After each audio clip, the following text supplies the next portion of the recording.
काफी पैसे मिलने वाले थे। और जब वो गाड़ी में आकर बैठता है तो उसे लगता है जैसे उसके पीछे कोई है और फिर कोई फौरन से अपने हाथ उसके गले पर रखता है और उसका गला काट देता है। और ये कोई और नहीं बल्कि टिफनी थी। टिफनी उस लड़के की दोस्त थी जिसकी रूह अब चकी में थी और उसने पुलिस ऑफिसर को भी इसीलिए मारा क्योंकि उस बैग में चकी की बॉडी के टूटे हुए टुकड़े थे। और टिफनी को अब भी लगता था कि उसकी बॉडी में उसके दोस्त की सोल अभी तक है। वो उसे किसी भी सूरत में वापस लाना चाहती थी क्योंकि वो उससे बहुत प्यार करती थी। वो घर आती है तो हर टुकड़े को साथ मिलाकर उसे जोड़ने लगती है। वो उन टुकड़ों को सीती है और साथ ही साथ बाकी डॉल्स के पार्ट लगाकर भी उसे बिल्कुल ठीक बना देती है।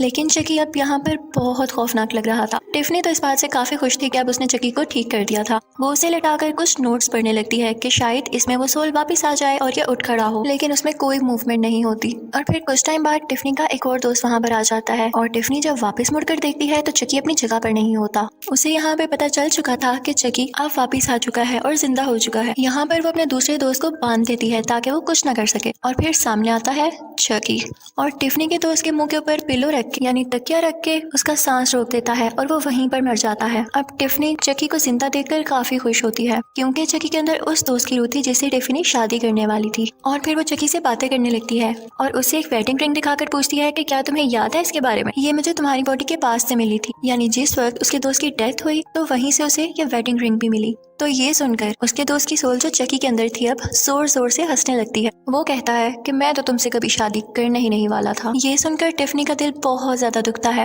वो गुस्से में आ जाती है और उसे कुछ समझ नहीं आता कि अब क्या करना चाहिए। तो वो अपना गुस्सा ठंडा करने के लिए चकी को एक केज यानी पिंजरे में बंद कर देती है। फिर दूसरी तरफ हमें एक लड़का दिखाया जाता है जो कि एक लड़की जेड को पार्टी के लिए पिक करने आया था। उनके साथ जैसी भी था, लेकिन असल बात तो ये थी कि जेड जैसी को पसंद करती थी, उस लड़के को नहीं।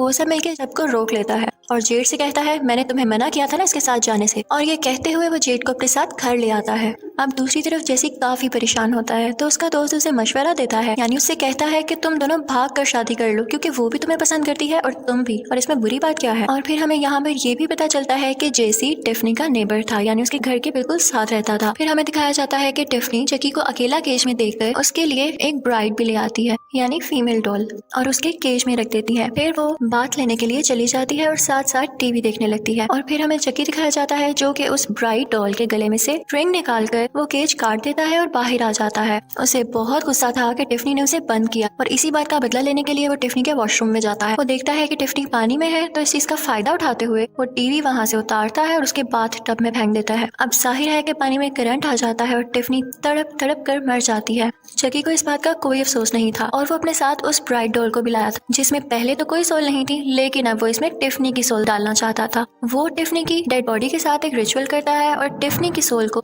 उस ब्राइड डॉल में डाल देता है। अब टिफनी जब ये फील करती है कि वो किसी डॉल में आ चुकी है तो उसे बहुत गुस्सा आता है और वो घबरा जाती है।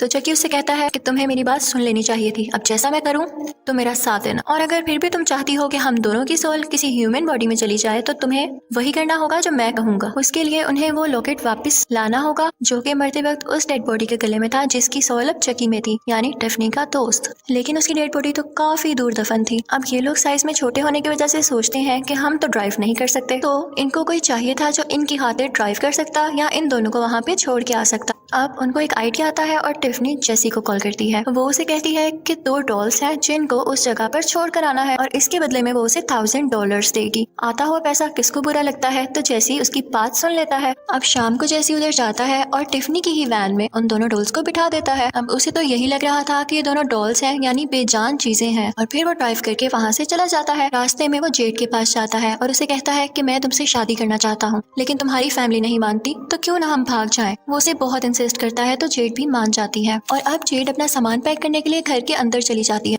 जेड का अंकल भी ये सब कुछ देख रहा था और वो नहीं चाहता था कि ये उनकी नीस को लेकर जाए, तो वो चुपके से जेसी की गाड़ी में ड्रग्स रख देता है ताकि रास्ते में पुलिस उसको पकड़ ले। लेकिन वो ये नहीं जानता था कि चकी और टिफनी भी वहीं पर थे और वो सब कुछ देख सकते थे। अब ये लोग थोड़ा आगे ही जाते हैं कि जेड के अंकल के प्लान के मुताबिक आगे पुलिस ऑफिसर खड़ा होता है ताकि उनकी कार की तलाशी लेकर वो ड्रग्स ढूंढ सके, और उसे उसकी छुपाई हुई ड्रग्स भी मिल जाती है और इस बात का बहाना बनाकर वो उन दोनों को अरेस्ट कर लेता है। अब चकी और टिफनी को काफी गुस्सा आता है कि ये क्या बार बार हमारा सफर खराब कर रहे हैं। तो वो सोचते हैं कि इसे भी रास्ते से हटाना पड़ेगा। अब जेसी और जेड वहाँ से भाग जाते हैं और वो पुलिस ऑफिसर भी जेड के अंकल से कांटेक्ट करने की कोशिश कर रहा होता है और इसी दौरान चुपके से चकी उसकी कार में आग लगा देता है और उसकी कार ब्लास्ट हो जाती है और वो खुद भी मारा जाता है। फिर जेड और जेसी वो वैन लेकर वहाँ से चले जाते हैं। उनको ये सफर काफी अजीब लग रहा था और दोनों नहीं समझ पा रहे थे कि उनके साथ ये क्या हो रहा है। दोनों एक दूसरे को ब्लेम कर रहे थे कि तुम्हारी वजह से हुआ है। खैर फिर हमें दिखाया जाता है कि वो एक चर्च में जाते हैं और फाइनली शादी कर लेते हैं। अब वहाँ कार में टिफनी और चकी भी गाने सुन रहे थे और टिफनी को भी वो सब याद आता है कि कैसे वो उससे शादी करना चाहती थी। अब जेड और जेसी एक होटल में रुकते हैं। वहाँ पर एक कपल उनके रूम में आके जेसी का पर्स चुरा लेता है, लेकिन टिफनी ने ये सब कुछ देख लिया था। अब जब वो लोग अपने रूम में चले जाते हैं तो टिफनी वहाँ पर जाती है और उनकी छत पर लगा हुआ शीशा तोड़ देती है। उस शीशे के टुकड़े उन लोगों के ऊपर गिरते हैं जिससे उनकी फौरन से डेथ हो जाती है। यहाँ पर चकी भी था और जब वो देखता है कि टिफनी ने इतने ट्रिकी तरीके से इनको मारा तो उसे इम्प्रेस हो जाता है और यहाँ पे वो सोचता है कि इसको मेरी वाइफ होना चाहिए। इसी के साथ वो वेडिंग रिंग निकालता है और उसे पहना देता है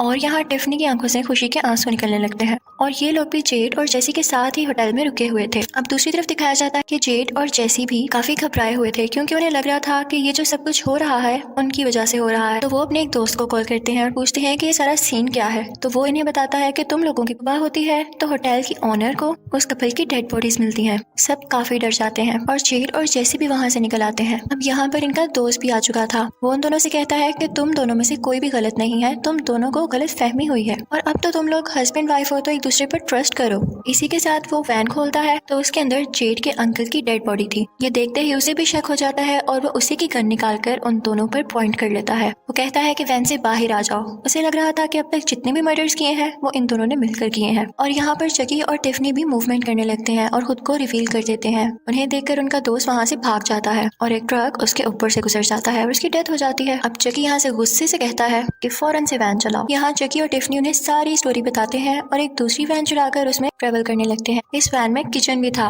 और टिफनी चकी के लिए खाना भी बना रही थी। यहाँ पर इन दोनों में एक छोटी सी लड़ाई हो जाती है कि खाने के बर्तन कौन धोए और ये लोग बहस करने लगते हैं। तो इसी चीज का फायदा उठाकर जेड फौरन से आती है और टिफनी को उठाकर माइक्रोवेव ओवन में बंद कर देती है और जेसी चकी को उठाकर फौरन से विंडो से बाहर फेंक देता है। अब चकी वापस जेसी पर शूट करता है। उसके शूट करने की वजह से वैन का एक्सीडेंट हो जाता है, लेकिन लकीली वो खुद बच जाता है। वहाँ माइक्रोवेव से जली हुई टिफनी भी बाहर आ गई थी और वो बदला लेने के लिए जेड पर अटैक करती है, लेकिन जेसी फौरन से उसे लेकर वहाँ से बाहर आ जाता है। लेकिन तभी वो वैन ब्लास्ट हो जाती है। अब चकी उन्हें जबरदस्ती लेकर कब्रिस्तान आ जाता है और अब उसे लॉकेट चाहिए था जो कि एक कब्र में उस इंसान की डेड बॉडी के साथ ही दफन था। दूसरी तरफ जेसी भी टिफनी को उठाए वहाँ पर पहुँचता है। वो उसे चकी को देता है, लेकिन चकी कहता है कि मुझे इसकी कोई जरूरत नहीं है। इसी के साथ वो जेड पर भी एक नाइफ से अटैक करता है, लेकिन वो जेसी को लग जाती है और फिर वो उन दोनों को बांध देता है। अब यहाँ पर चकी ने वो लॉकेट हासिल कर लिया था और वो अपनी सोल उसमें ट्रांसफर करने के लिए रिचुअल शुरू करता है। लेकिन जब टिफनी ये देखती है कि जेड और जेसी में इतना प्यार है तो वो बिल्कुल बदल जाती है और अब वो उनको मारना या अलग करना नहीं चाहती थी और वो अब चकी के पास जाती है और उसे पीछे से एक नाइफ से स्टैब कर देती है। वो उसे कहती है कि हम अब जीकर क्या करें, हमें जीने का वैसे भी कोई हक नहीं है और इसी के साथ उन दोनों में बहुत फाइट होती है। यहाँ चकी टिफनी को नाइफ मारता है और वो बेचारी मर जाती है। इसी दौरान जेसी चकी को उसी कब्र में धक्का दे देता है। यहाँ पर एक पुलिस ऑफिसर भी आता है और वो लोग चकी पर काफी शूट करते हैं। चकी मरने से पहले कहता है कि मैं वापस जेड और जेसी से कहते हैं कि तुम लोग अब घर जा सकते हो क्योंकि तुम लोग मासूम हो। उसके बाद वो टिफनी के पास जाता है तो देखता है कि उसके पास उसका बेबी पड़ा हुआ है। वो बच्चा बहुत खौफनाक था। वो उस पुलिस ऑफिसर पर अटैक कर